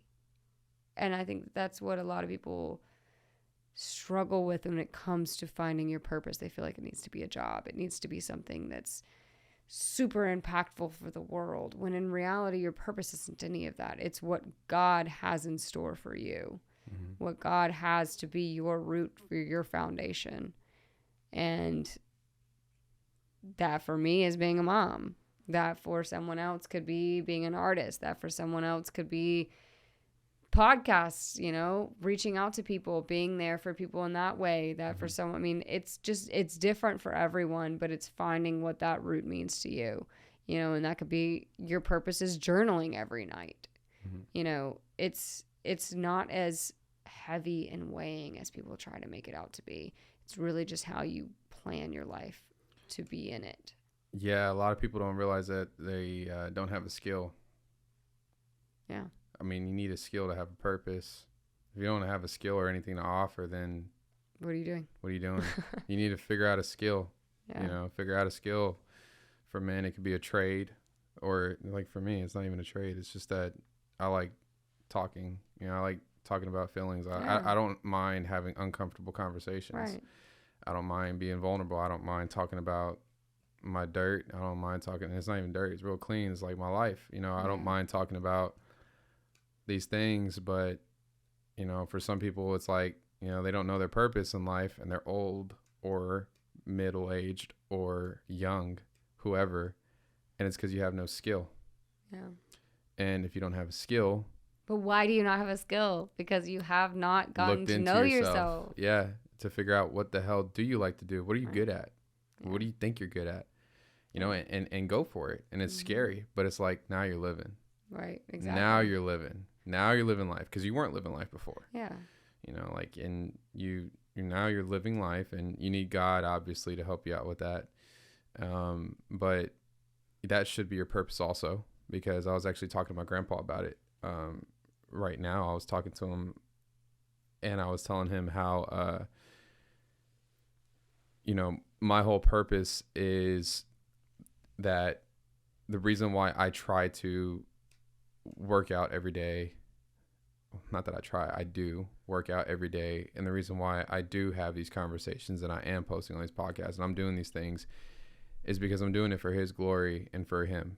You know, I want him to say that, you know, that's my son, and I'm well pleased, because everything I do should be for him. Right. That's my purpose at the end of the day. That's my purpose. If you strip me completely fucking naked, I hate to say it like that because I'm talking about God, but like, that's Cedric coming out. He's coming. Not naked in a physical sense. Yeah, no, it's Cedric being raw. So like, if you just strip me of everything, my cross, my tattoo, everything, you can't take what's inside set in stone in me. And a lot of people have this void in them that that they have no purpose. If you want to have true purpose in life, find God, and God is there for you. Yeah. He's literally on the other side of the door. You just have to open it, and it's up to you to open it. And a lot of people don't want to hear it. And the thing is, it's not them that doesn't want to hear it. It's what's inside of them. Yeah. It's the spirit that has you lost. And, this fearful spirit, but it's not you, because everybody wants it. Everybody wants to be enlightened and have purpose. But there is this spirit that is in you. It is, if you don't have it, that if you don't have purpose, it's in you, because it doesn't. And if you have a problem with God, it's because somebody along the way has made you had that problem with God, and it wasn't them. It was the spirit that was trying to block you from what they know is on the other side of that fence. If you accept, and when you accept God, and when you accept, in our world, Christ, Jesus Christ, and there's a whole, you can't stop it after that. It's, you have purpose. You live for something that's not you. Your problem is that you're living for the world. You're living for money. You're living for women. You're living for men. You're living for cars, houses, and you have this void. My boy called me last night. He's like, man, I'm going to go home and watch Narcos season 3. Like, they're in Mexico or whatever. I think that's what he said. And he's like, it's crazy. This dude has all this money, all this stuff, and all this whatever. And he has this void. And I was like, he's lacking God. He's lacking that only thing that can fill that void is the truth. Right. But along with that truth allows you to start seeing the truth within yourself. It opens that spiritual eye of you. And that's a hard thing to come to conclusion with, that a lot of people like to make themselves think that they are this amazing and great thing. And honestly, you're not. Right. Even when you think you are, you're not. You are what you are because of who you were created by. Yeah, exactly. And if you're always continually growing, you're always going to be changing. There's always something different. And that's the remaining of humbling yourself. If you think you're great, and if you think you're the bee's knees, well, you're not growing anymore. Probably 9 times out of 10, you're not growing. You need to grow some more. You need to fix something in your life. You need to. Well, growth is never ending too. It's never. No. And like you were saying earlier, before we started, you asked me, how am I doing? Or, like, how have I been? And I was like, I'm happy. I'm great. I'm doing really good. Yeah. You're like, well, what is that? Why? Yeah. And then I was like, well, it's because, I'm enjoying. You're good. You're good. I'm enjoying my day to day. I know what I want in life. I know my purpose in life. I know who I want, what I'm going to do, how I'm going to get there. And I'm getting after it every day, and I'm loving life. I'm loving it. And you're like, well, it's not success that you're loving. It's the process. Mm-hmm. And it's like, I'm falling in love with this process called life, this slow, patient, loving process. That's awesome.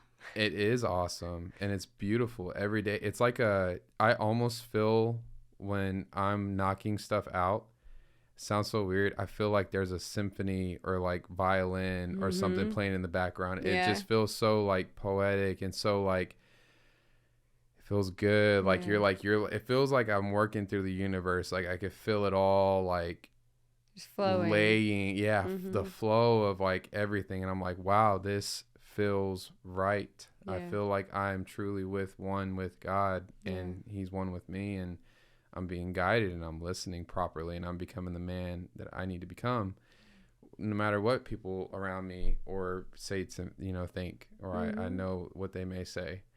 Like you said earlier, I'm doing it for me, and that's what people should do for each other or do for themselves. Yeah. And then it's our job to go help out other people get there. Kind of like with this, it's our job. I think it's our job. If that's the purpose, is I feel like everybody's purpose here is to go help out the people around you. Spread the word. Yeah, go help out people around you, because there are a lot of people who are mentally ill and sick, and we need to help them. And in return, it helps you because it reminds you of where you were. Like, I know you were talking about that mountain stuff, right? Well, it's good that we're up here.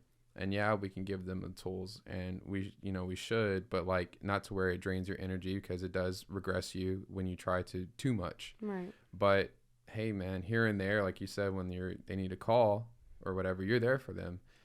but that's because it's our job. That in itself is another purpose for life, is to assist and help other people, to not be selfish. Right. But be selfish because you need to figure out yourself. Yeah. But in the same return, it's a healthy selfishness. That's why I talk about narcissism. There is such thing as healthy narcissism, because I volunteered this past year for Thanksgiving. Yeah. But although I'm doing it for someone else, I'm actually doing it for myself. Right. Healthy narcissism. Because you feel fulfilled Mhm. by filling the cups of others. Exactly. So it's healthy narcissism. Right. But now, exactly, it is. Yeah. But it's not like I was just like doing it for pure pride and ego, like, Right. and boasting on, you know, social media, although I did post it to social media, but that was just to inspire people to possibly go do that For themselves. for themselves or for someone else. Like, hey, let's get out here and, you know, help people. If you're on social media, you probably have the means to go help someone, you know, to volunteer your body to go do something. Yeah. Otherwise, if you don't have social media, then you're poor, and that's like legit poor. No, seriously, like that's legit poor, where you can't afford a phone or network or Wi-Fi or something to have that. Like, I don't think we understand the luxuries that like we truly have in this life, and we lack, and we're always looking at next best. And it's like, dude, squeeze the juice out of whatever the hell you got right now. Like, that's why I talk about like exercising. If you have legs, there's kids. That's my boy we were talking about last night. You know, there's kids that he knows, a friend of his that has been blind for 6 years, who just recently got blind. There's a person who, you know, there's people who can't have children. You know, and then you hear these moms all the time complaining about, oh, I need a break. You know, I need this and that, and rightfully so. You know, but at the same time, realize that you have a child. You have someone there, you know. And if you don't, at least if you don't have kids and you're alone, for myself, it's like, well, you know, I have dogs, love my boys, find joy in that, and then also find joy in myself. Well, how do I do that? Well, I want to look good every day. I want to have a nice haircut. I want to have a nice body. I want to have a nice mind. I want to read another book. I want to learn some more knowledge, stuff that makes me feel better. Like, start finding things that make you feel better, fulfilled. It's going to give you purpose, and you're able to. It's just, I feel like a lot of people, I posted today, because I posted on it was a sound from a song. It's Les Brown, and he says that a lot of people want to complain about their situation. They like to complain about the situation, but they don't want to do anything about it. And that's like the realest thing ever. A lot of people like to say that, oh, I'm really looking for myself, or I'm searching for myself, or whatever. Actually, you're running from fear. You're running yourself into a corner, and you're talking yourself into a corner. Right. Now, you may be looking for yourself, but you got to get with somebody who is healthy that can get you to that state. When you have to be mentally ready to be able to work with that somebody. Yeah, you got to be mentally ready, because you're going to hear a lot of shit you don't want to hear. Yeah. Because they're going to put you in a place where you're uncomfortable. They're going to ask you a lot of uncomfortable questions, and it's going to make you feel ashamed, and it should, because you're shedding an outer layer and becoming something new, and it's going to be terrifying because you're in new uncharted territories, and that's good. You know, you should like that. You should keep looking for that. I think I posted the other day that said, fear exposes what we are, how'd it go? Actually, I have it in my notes, and I'm going to say, just because I don't usually get on my phone whenever I'm on. This is my first time, so hey. Fear reveals where you're not free. Right? That's what I said. That's a good one. I was like, huh. And I thought about that, and I was like, okay, well, what am I fearing in life? Yeah. And I started thinking, I was like, okay, well, I attacked a lot of stuff towards the end of the year. Now what am I afraid of? Attacked a lot of stuff. I did. I had a lot of hard conversations. I had a hard conversation with my dad. I had a tough conversation, you know, with my grandma. I had a tough conversation, you know, with an ex. I had to let a lot of stuff go. I just had some difficult things that I had to do for myself. It wasn't for them. It was for me. Yeah. And it's setting me free. And I feel free. And now it's like, well, what else am I afraid of? What next? and that's how I'm figuring out my New Year's resolution. Yeah. Is what am I afraid of? It's not a resolution of what I want to do. It's like, okay, what am I scared what of? you're going to achieve. Yeah, what am I scared of? Yeah. Well, I'm afraid to run a marathon because that's a lot of miles. I don't know if I could do that. Well, let's write that down. I'm afraid of running, this or doing this. Let's write that down. I'm afraid of maybe starting this new business that I'm working on. And I don't know how people are going to take it, if people are even going to be interested in it. Okay, we'll write that down. Mm-hmm. And we're going to attack every single one of these this year. Right. That's what we're doing. Yeah. We're no longer, and we're not wasting time. We're not giving yourself time because all that is just excuses. Yeah. It truly is. I agree with that. That's nice. I like that. Writing down your fears so you can attack them for head on. Yeah, what are you afraid of?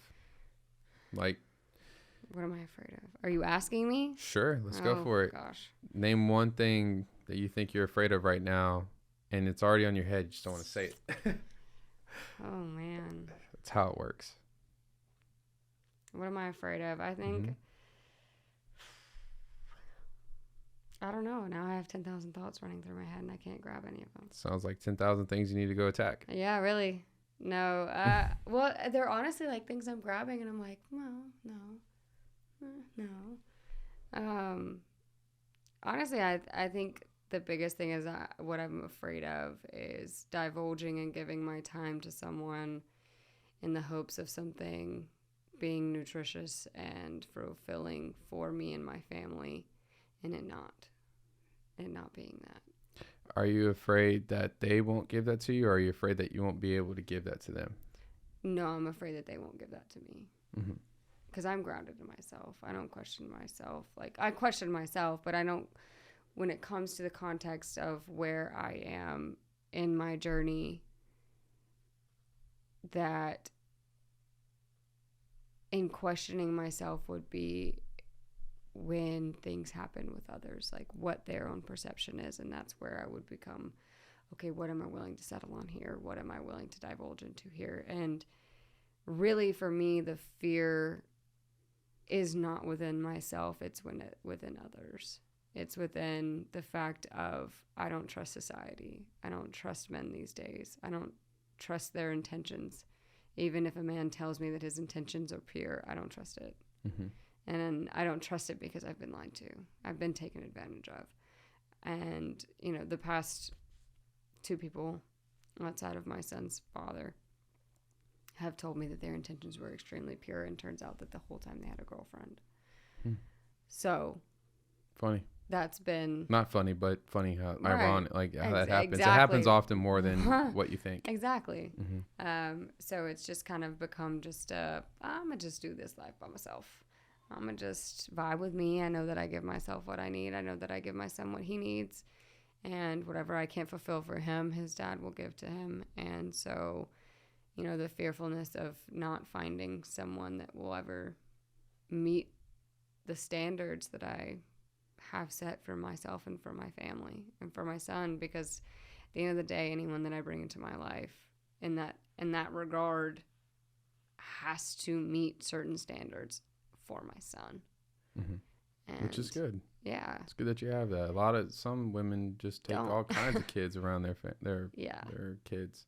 No. Some women take all kinds of men, around their kids. And I don't willingly. I don't let him be around anyone. I hardly even bring him around my friends. I'm very selective with who I let in his presence, because and I just had to throw out there, some men bring a lot of women around their kids, and it's like, dude. Mm-hmm.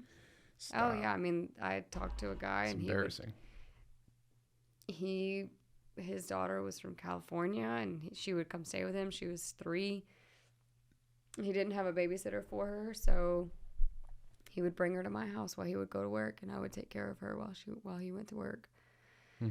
That was one of the ones that turned out he had a girlfriend the entire time. Interesting. Mm-hmm. And I was like, oh, you're leaving your child with me when your girlfriend's I think it's about being patient, honest, and open, and just digging. What I've learned in my experience in life is that people can't handle more than 2 or 3 questions being asked to them without feeling overwhelmed. Yeah. You can and dig. Being like, ooh. Yeah. They'll avoid, and once they avoid, that's when you're on the spot. you're Yeah. like, all right, let's keep digging, because you'll push them away. They'll move away. You don't have to send them away. They'll go away. They'll move Yeah. away. I learned that with sales, and then I learned that with practicing it. Yeah. It's like with kids, and that's how we were taught. It's kids. You tell a kid, you see a kid mess up, and they're like, they got a good lie usually at 1st, Mhm. right? If they know how to lie. Right. They'll tell you, like, kids don't know how to lie, they just lie, but like, they figure out after they got in trouble one time, like, oh, I don't want to do that again, so they figure out a way to I lie. didn't need it. The kitty cat ate it. Yeah, there you go. So then it's like they lie to you, and they're like, okay, and then you're like, well, are you sure? You got Like, chocolate on your chin. yeah. And it's like, no, well, okay, and then they're like, all right, well, I'm gonna learn from that. The brain learns. Yeah. So then you keep, so in regards to men, I used to tell my mom, like, because she's, they're divorced. Mhm. And I would tell her, like, hey, look, if you got a 45-year-old guy that is divorced, or if he's divorced, there's a reason. If he's single, there's a reason. So figure out that reason. If somebody is single, no matter what age, I feel like there's a reason. Figure that out. If they have been with someone, you got to talk about their past. How was this last relationship? How was that? How'd you handle this? How'd you handle that? I feel like you do. I feel like people who don't want to talk about their past is because, one, they haven't looked at themselves, and two, they just don't want you to, because they know that it's just, they just don't want to have that. They don't feel, they're not comfortable enough with themselves to be like, yeah, I messed up. I went through I was this. actually a horrible person. I was bad. Yeah.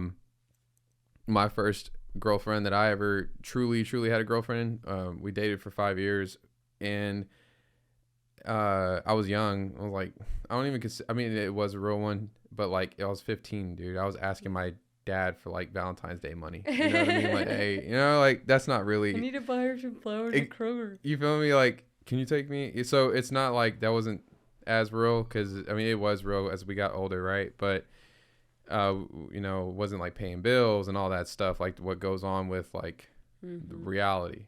It was adult relationship. Yeah. But with her, I had messed up, because I didn't mess up, but like there was like these girls being funny and fishy, and they were mingling with my relationship. But what happened is that I was texting about a friend, and I'm just was being like, I know how to be honest about, pretty much what I'm trying to say is that, like, you're honest about what you've gone through, and you tell it to that person who you're talking to. And if you're not hearing that from them, and they're always saying that, yeah, she was like this or she was like that, and they only lightly brush up, I had my faults too, but it's like, okay, well, what faults did you have? Yeah, what faults did you have? Yeah. Oh, well, I called her this, I called her out of her name, I hit her a couple times, I did this. I was like, oh, well, that's a lot, but hey, you're being honest, and now it's up to you to decide. Yeah. Are you willing to, well, what have you done since then? Right. You got to figure it, it's all in context, but it's just like, but if they're not saying that, and they don't want to go into deeper, like, and even when they give you a response, keep asking, well, why did you hit her? Yeah. Because I bet you can get some rage out of that. Oh, yeah. Like, and then you're not looking for that rage, but it's like you're looking for to see the response of how they are now. Yeah, like, did you because really, that's what's substantial. Yeah, did you really learn from what the hell you went through? Yeah. And how did that feel? And then you also get to, now that you're getting more intimate, you're getting more deeper. So it's like, well, that's, yeah, you're getting deeper. So that's good. That it's like, yeah, it may be uncomfortable for them, but if this is going to be your partner, you need to know that deep, dark hole that they're in. Like, that you need to know that side of their mind where it's like, yeah, I was a completely horrible person. I feel for her. I tore her life up. Yeah. I feel sorry for her. It is what it is. I've apologized to her. We've addressed it, but we know we can't move forward on it. Yeah. But it has made me who I am today, and I am learning from it. I'm trying, and I am looking for something that, whatever it is. And that's just a scenario. But it's just like, a lot of people aren't willing to be that vulnerable, open, and honest, and it's causing a problem in relationships. Right. It's causing a problem, and they're just going to continue this shit until someone just finally doesn't ask and accepts Yeah. them for what it is. For what? Yeah. They're gonna keep bouncing The around. mental level that you're at. Hey, I'm here too. Let's stick here together. Yeah, and then it's that couple that lies to each other. Yeah, and that's the prime example of the toxic relationships that a lot of people have. It is. And then they come in and they're talking about it. Oh, he did this and oh, he did that. And it's like, It's well, like, what well, did you do? Yeah, and you also sound stupid because you're in it. Yeah. You're sticking with him? Yeah. You're going through it? Then 5 months down the road, oh, he did this again. I'm like, why are you still with him? Yeah. Why are you still in this? I don't want to Yeah. even hear about it. Like, I don't even want to talk about it anymore. Like, I've said my It's draining. opinion. I've told you. Now I'm just drained. It's draining. I'm done. It's draining, and I just wish people would be much more healthier with themselves because, and honest with themselves. Yeah. Learn how to ask yourself tough questions. Learn how to Stand on your ground. find a ground first. Yeah. Literally, yeah, like find your Well, ground. and have like self-respect. Mm-hmm. And at the end of the day, people so much so rely on, which is where a lot of what we're talking about is rooted in self-esteem. Their self-esteem is so unbelievably low. Because they that talk they- dirty to themselves. They're Right. like, they talk so negative and Yeah. horrible to themselves. Because that is what is internal. Like your the way that you speak to, well, I guess, okay, so like your self-respect is internal. No, your self-esteem is internal. Your self-respect is external. What people you allow people to do to you is external. You actually teach people how to treat you. Exactly. And your Mm-hmm. self-esteem is within you. That's what you have control over. Right. If your self-esteem is significantly low, your self-respect is going to be significantly low, and you're going to let people abuse you Correct. in all kinds of means. Mm-hmm. But if you build your self-esteem, you know who you are. You're grounded in who you are. You're confident. You're In a exuding healthy that. way.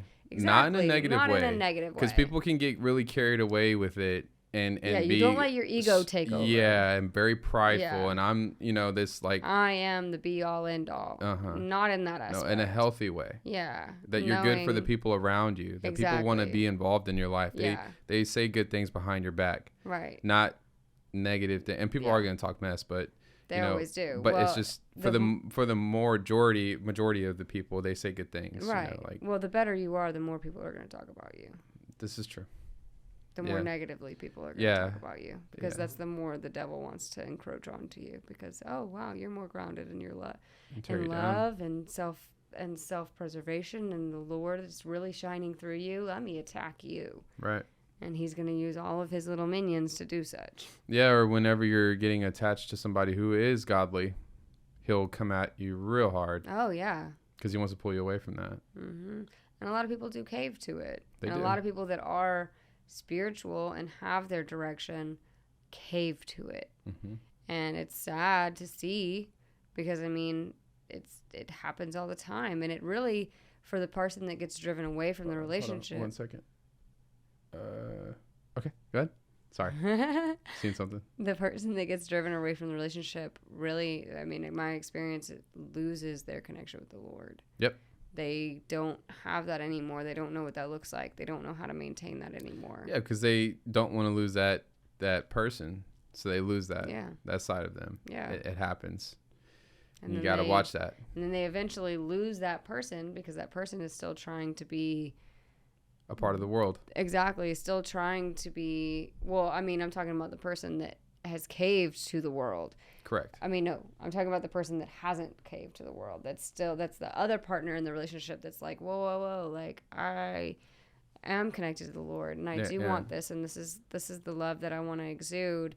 And then you have the other person on the other hand that's caving to the world with it. Well, then they lose you, and they lose their connection to the Lord, even though you both started on the same path. Mm-hmm. Well, one took the upper route, one took the lower, and then this person is left feeling very alone.